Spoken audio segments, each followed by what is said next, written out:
Hey guys, it's Jacobs here, and I thought I would make an Ellie video for everybody in DTS.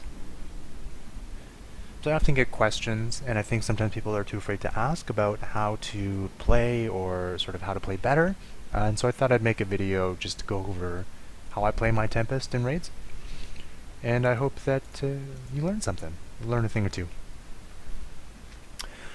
So for the Tempest in raids, there are two main builds that people are running. Number one, there's the Staff Tempest build, which is usually what I run on Gorseval. And then there is the Dagger Warhorn build, which is also quite a lot of fun. And so I'll go over each in turn, but I want to talk about sort of your armor and trinkets in general, sort of for both of these builds. And what I recommend is you run Berserker armor with Scholar runes and full Berserker trinkets. So Berserker armor you can craft either through having a tailor that's 500, or you can get it through drops and getting the ascended chests from Tequaddle and Fractals and Triple Trouble and things like that. Definitely you want all Berserker armor and all the trinkets. So I'll talk a little bit in detail about how to get these pieces in case people don't know. So I use Madri as my back piece, obviously Sylvari Master Race, so I craft that. It's quite cheap. There are other options as well. I would totally recommend you wiki back piece and see which one you want. Basically, you just want to make sure that you can select Berserker stats on the back piece, whichever one you go for. So that's a safe option. The accessories are Berserker as well, and how you get accessories, they come from guild commendations, and the vendor is actually inside the guild initiative office in Lion's Arch. It's 12 guild commendations for each accessory.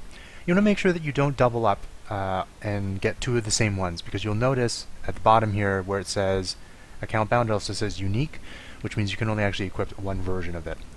So Althea's Ashes, you can't actually see it right now, but in the Versatile Simple Infusion slot, it's actually an offensive utility slot, or offensive agony slot, pardon me, and the Magister's Field Journal has a defensive agony slot. Of course, because I'm using the +7 agony resistance, it goes in both. But just take a note here that the accessories are unique, so you don't want to buy two of the same ones, okay? The same thing for rings. You'll notice they're also unique, so you don't want to buy two of the same one. You can use two of the same rings if they're both not infused or attuned. But it's safest just to use two different rings. You'll see here I have the Crystalline Band and the Red Ring of Death. Or Ring of Red Death, pardon me. These rings you can buy for fractal relics in the fractal lobby. So if you have any fractal relics left over, I would highly recommend you if you're looking to gear it in Ellie, highly recommend you go to Fractals and buy a pair of these rings. They're super awesome.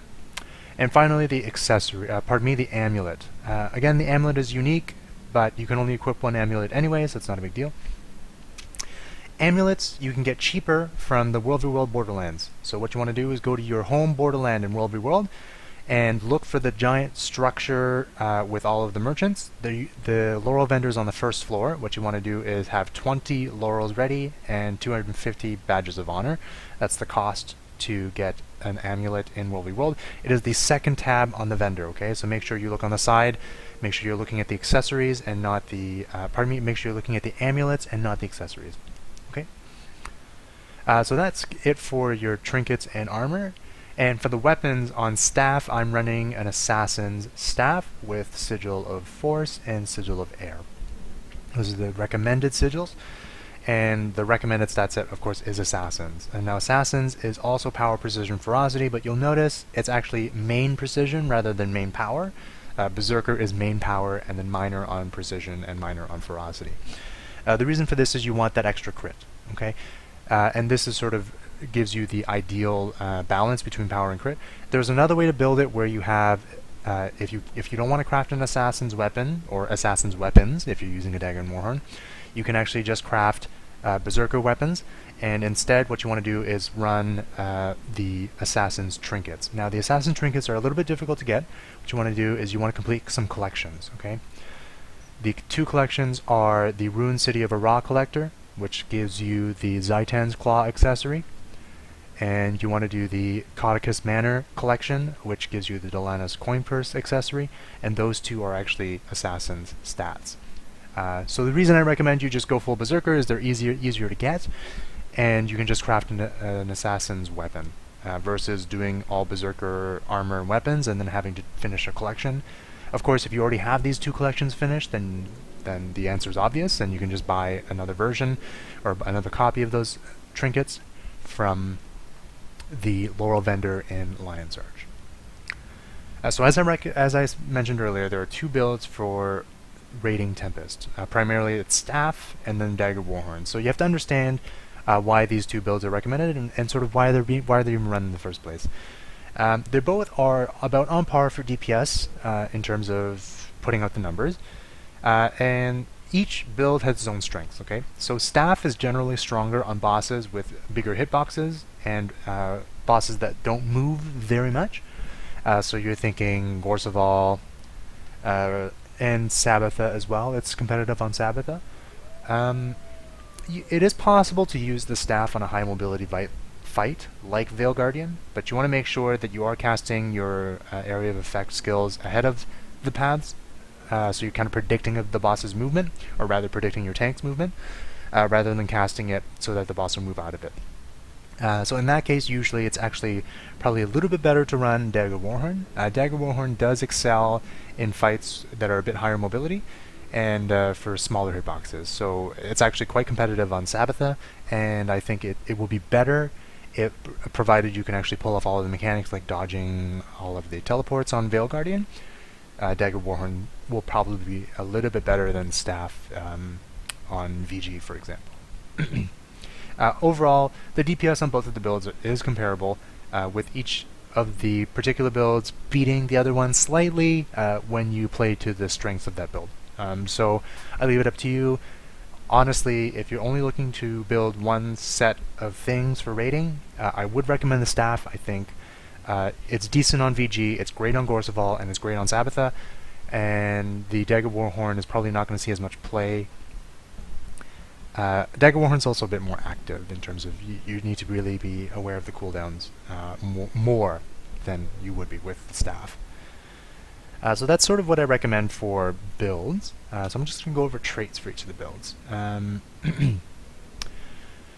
So usually, like I said, I run the Staff build, and these are the traits that I run. So obviously you want to run Fire 111. So you Burning Precision because you want the just burning on crit. It's pretty sweet. You want to run Pyromancer's Training, obviously, to reduce all of your cooldowns on fire, as well as dealing a bit more damage while you're attuned to fire. That's 10% plus 32% reduction in recharge. And then you want to run Persisting Flames. Mostly it's just so that your fire fields stick around a bit longer. The Fury on Blast is also quite nice, but it's not super reliable. It's not really, unlike in dungeons when sort of Ellies were the main way to stack might, or one of the main ways to stack might. In raids, generally you're running with a full party with PS Warrior and sort of all other kinds of assisting buffs. So it's not so much important, or it's not that important that you're blasting your own might, but the longer your fire fields stay on the floor, obviously the more damage they do. So that's why you're running Persisting Flames. Air, you want to run Ferocious Winds. Obviously more crit, and more crit damage is amazing. And the choice in air comes in the master traits. So either you run Inscriptions, which will benefit your Glyph of Storms and Glyph of Elementals, your elite, because of the reduced recharge by 20%, or you can run Tempest Defense, which gives you a damage increase on knockdown foes. Overall, I tend to prefer Inscription. I just think the recharge reduction on Signet of Storms is pretty decent, as well as if you're running Glyph of Storms, and if you're running the Glyph of Ellie, the recharge reduction is also very nice on that. If you're running Rebound, though, for example, on a fight like Gorseval, you might want to consider Tempest Defense, because Gorseval does get knocked down, so that there's that 20% damage increase, plus if you're not running the Glyph of Elementals, you might not really need the Inscriptions all that much. But anyway, it's a choice between Inscription and Tempest Defense, so, make an informed decision about sort of what you're running on your utility bar and sort of what your benefits will be. Okay, and then the last trait obviously is Bolt to the heart. Any foe below 50% will take increased 20% damage. It's pretty sweet. Finally, the Tempest line for the access to the overloads. Of course, you definitely want to make sure you are running Tempest. I often run Unstable Conduit. Just grants extra auras. A lot of people really like Gale Song. Gale Song triggers Eye of the Storm whenever you're CC'd, which sort of breaks your CC for the most part. It's pretty sweet. It's a matter of preference, I feel, for this one. So if you like Gale Song, it can save your butt sometimes. It's great. It's super good on Sabetha if you're doing cannons on a Tempest, and the thug comes up and kicks you. You break it right away, and you save your own life. It's pretty awesome. But, I mean, that's a matter of positioning and things like that. So generally, I run Unstable Conduit. I find personally I like it better, but I do know some people recommend Gale Song as well, and it's not a bad trait to run. For the major trait, I usually run Harmonious Conduit. The stability is nice. I take advantage of that on Gorseval all the time, and also the Harmonious Conduit for 10% additional damage. And finally, you want to run Elemental Bastion, or as you apply heal allies, and apply Frost Aura to yourself when you're struck below health threshold. It's pretty sweet. Frost Aura, as you can see, it provides 10% reduction in incoming damage. So it's a pretty awesome trait. The other ones are not that awesome on staff. I mean, Lucid Singularity is not that great. And Imbued Melodies, I mean, generally you run this one when you're running Warhorn for the boon duration, but it's not really that important. So generally I actually really just stick to Elemental Bastion, even when I'm running a Warhorn. But anyway, these are the staff traits that I use. And so I'm going to double back here and actually go back and talk about the other build, Dagger Warhorn. So, Dagger Warhorn, basically you're running essentially the same traits, but you do want to switch out for Aeromancer's Training, which obviously gives you precision while you're in air, and also reduces the skill cooldown in air, and you want to run Fresh Air. Those are the only two trait changes, and in terms of your utility bar, mostly stays the same, and the way you play the build obviously changes. With staff, you can sort of stand out a little bit more, or sort of you're not having to be right up close to the boss and things like that. With the Dagger Warhorn, that's not so much of a possibility.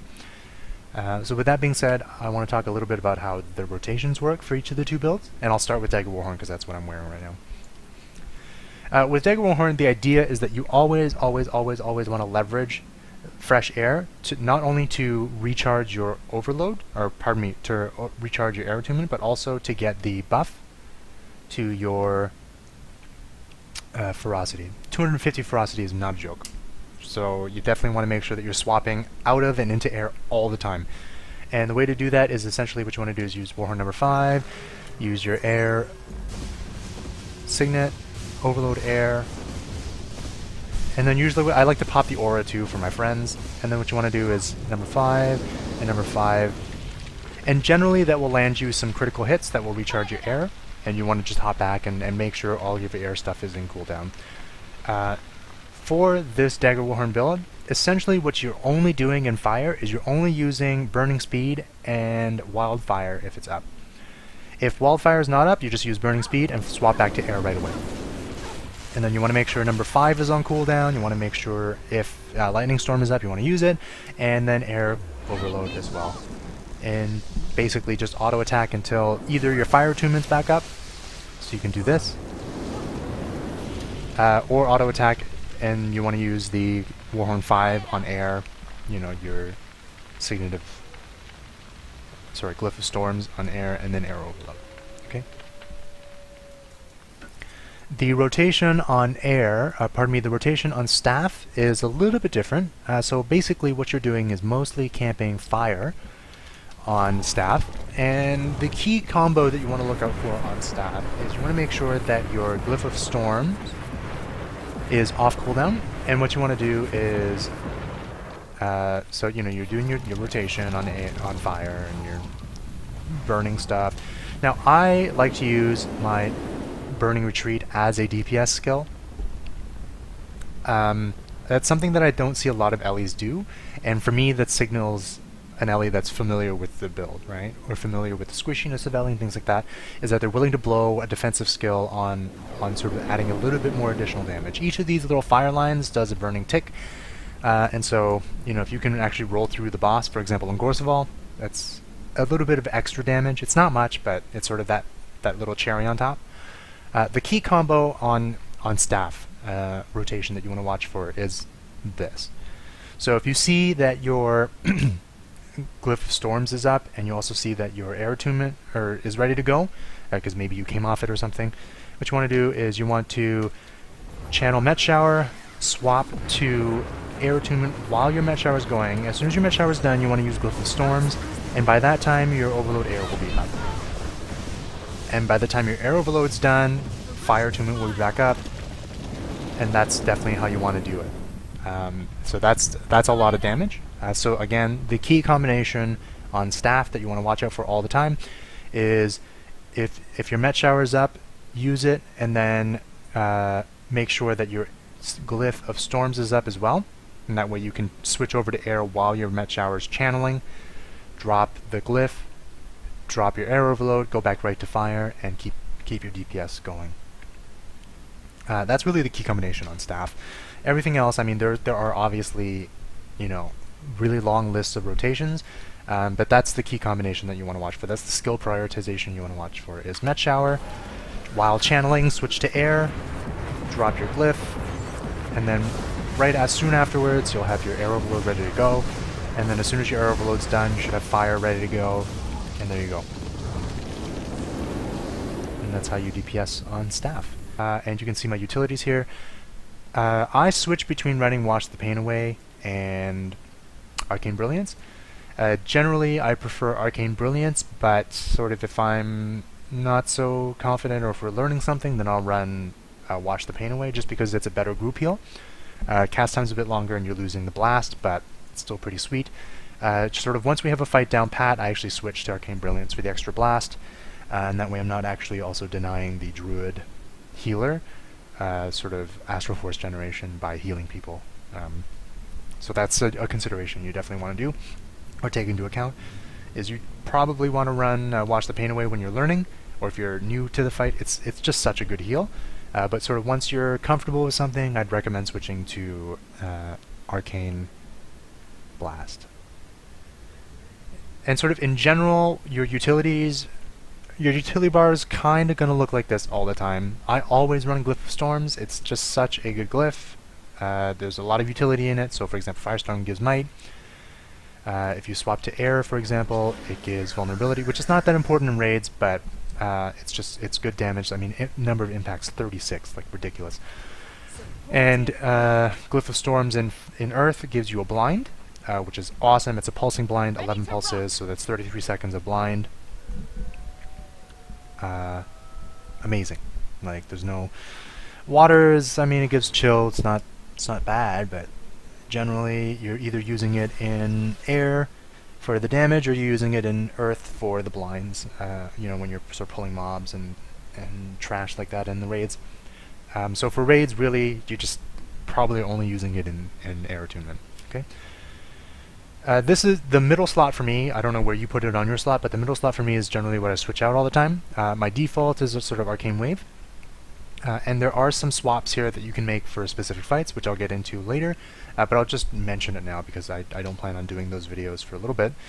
For Gorseval, you probably run Ice Bow, just because Ice Bow has the additional Ice Bow number 5, which is a CC, and also the number 4 and number 3 are great DPS skills, just because Gorseval is such a big hitbox that it makes it worth it running. On Sabetha, sometimes you can bring Lightning Flash. That's kind of very specific to your comp and sort of what you're doing in that. I wouldn't recommend Lightning Flash on Sabetha as a general recommendation, but sort of if you're running Dagger Warhorn and you're doing the cannons as well, totally would recommend it. Or also when you're learning, Lightning Flash does buy you that extra survivability. Another skill that I would recommend here, in general, if you're learning, is Arcane Shield. Arcane Shield provides 3 blocks, which is pretty awesome. So it's something that you can run. I wouldn't recommend it again. I feel like it's a bit of a defensive utility, so kind of want to stick to offense as much as you can, because that's kind of your job as a Tempest in raids. But sort of when you're new, or if you're learning the class or trying to pick up rotations and things like that, definitely want to make sure that you are staying alive rather than going all in and dying all the time. It's better that you stay alive so that you can do damage rather than going down. So if you need to, you can run Arcane Shield as well. And Signet of Fire. Signet of Fire almost never leaves my bar, and you almost actually never use it. The reason you bring it is for the improved critical chance. It's 180 precision, which is awesome. And you have some choices here for the elite. Generally, I bring Glyph of Elementals, and I use it on fire just for the extra DPS. It's pretty sweet. Another option, of course, is the Rebound. Rebound is amazing. It is a defensive elite, though, so you know you got to weigh your pros and cons. But it is a good elite to run if your team is struggling a little bit. So as I said, generally I run Glyph of Elementals, but it's also Rebound is fantastic. And that about wraps it up for utilities.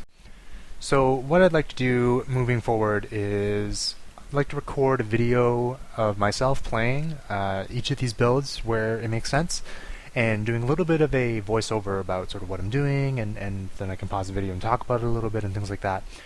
Just to give you a bit of insight in terms of what's going on in my head when I'm playing Tempests on these fights.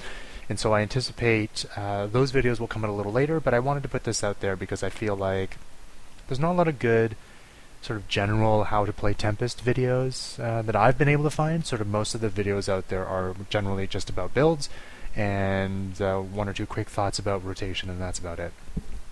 So just a quick recap. In terms of Elementalists, there are two builds that you can really focus on. There's the Staff build and there's the Dagger Warhorn build. Both of them are power-based builds, so you definitely want to be running at least you'll be running some Berserker. There's no way around that. And then, you know, a little bit of Assassin somewhere, as I talked about earlier in the video. So you want to make sure that you are checking that out. And essentially, you just want to make sure that you're on the ball with your rotations. And so again, you're looking for key combos, right? And again, I've gone over those as well. And some utility options for you.